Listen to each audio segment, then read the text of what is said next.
અમદાવાદમાં સાસરિયાઓનો અમાનવીય કિસ્સો સામે આવ્યો છે। સુકાવેલા કપડાં અગાસી પર લેવા ગયેલી પરણિતાને સાસુએ ધક્કો માર્યો હોવાની ઘટના સામે આવી છે। 21 વર્ષીય મહિલા જે ફતેવાડીમાં સાસરિયાઓ સાથે રહે છે, પિયરમાંથી મોડી રાત્રે ઘરે મહેમાન આવ્યા હોવાની વાતને લઈને સાસુ અને જેઠ વચ્ચે ઉગ્ર બોલાચાલી થઈ હતી। તારા પરિવારને કહી દેજે કે રાત્રે અમારે ઘરે આવવું નહીં તેમ કહી ધાક ધમકી આપવાનો પણ આક્ષેપ પીડિત મહિલા દ્વારા કરવામાં આવ્યો છે।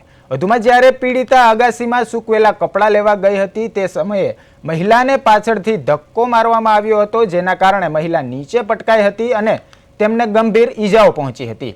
જ્યારે મહિલાને બંને પગે ઈજાઓ પહોંચતા હજુ સિવિલ હોસ્પિટલ ખાતે સારવારમાં છે। ધક્કો મારનાર સાસ જેઠ સાથે ફરાર છે। સરખેજ પોલીસે ફરિયાદ નોંધી સાસરિયાઓને પકડવા માટે ચક્રો ગતિમાન કર્યા છે।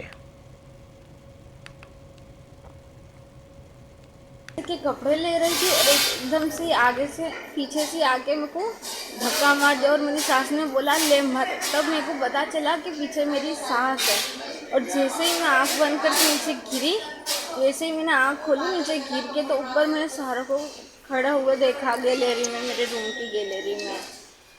मेरा हस्बैंड था, मेरी सास थी, मेरा जेठ था, सब लोग ऊपर गैलरी में ही खड़े थे और मेरा ससुराल भी था।